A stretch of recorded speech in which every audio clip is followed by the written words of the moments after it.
สวัสดีครับผมนายเชษฐาเจริญพืชรหัสนักศึกษา64419301010ภาคศึกษาชั้นปีที่3ห้อง1สัญญาณที่1นะครับสัญญาณหนักยาวใช้ในการเริ่มเล่นหรือลูกที่มีการฟาวล์เกิดขึ้นนะครับ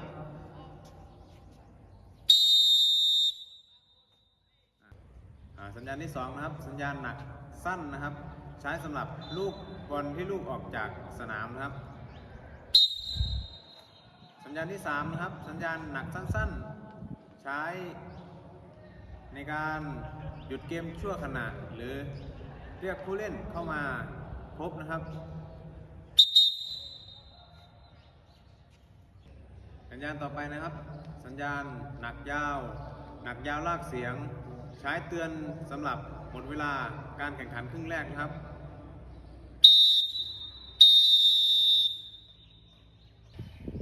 สัญญาณต่อไปนะครับสัญญาณหนักยาวหนักสั้นหนักยาวลากเสียงใช้สำหรับหมดเวลาการแข่งขันครึ่งหลังนะครับ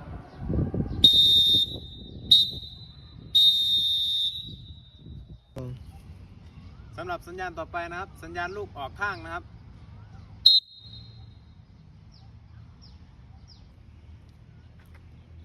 สัญญาณต่อไปนะครับสัญญาณเริ่มเล่นนะครับ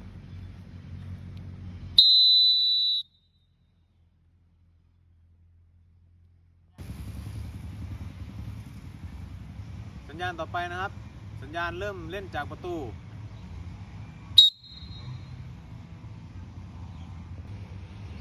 ต่อไปจะเป็นสัญญาณฟาวล์โดยตรงนะครับ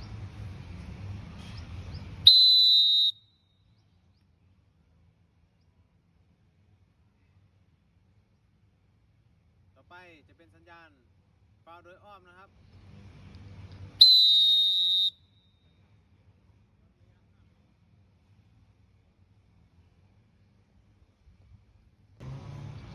ต่อไปจะเป็นสัญญาณมือลูกจุดโทษนะครับ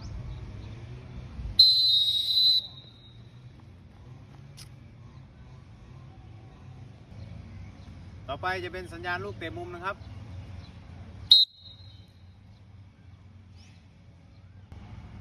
ต่อไปจะเป็นสัญญาณ4 วินาทีนะครับ1 2 3 4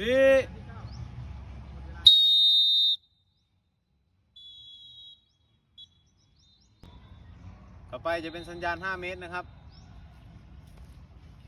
5 เมตรครับต่อไปเป็นสัญญาณหมดเวลาทำการแข่งขันครึ่งแรกและครึ่งหลังนะครับ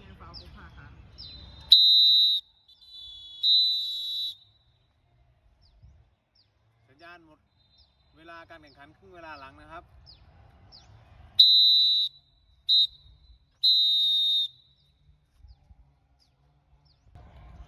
สัญญาณต่อไปนะครับฟาวล์รวมครบ5 ครั้งนะครับ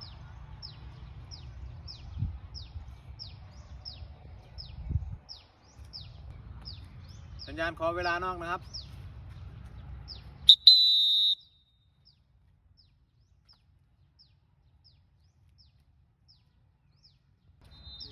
สัญญาณต่อไปสัญญาณค่าโทษใบเหลืองใบแดงนะครับ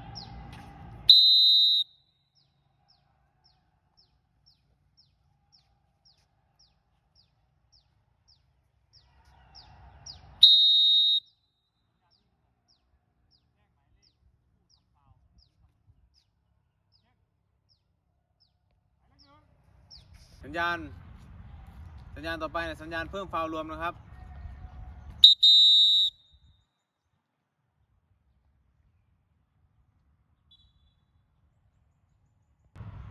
ต่อไปเป็นสัญญาณได้เปรียบนะครับ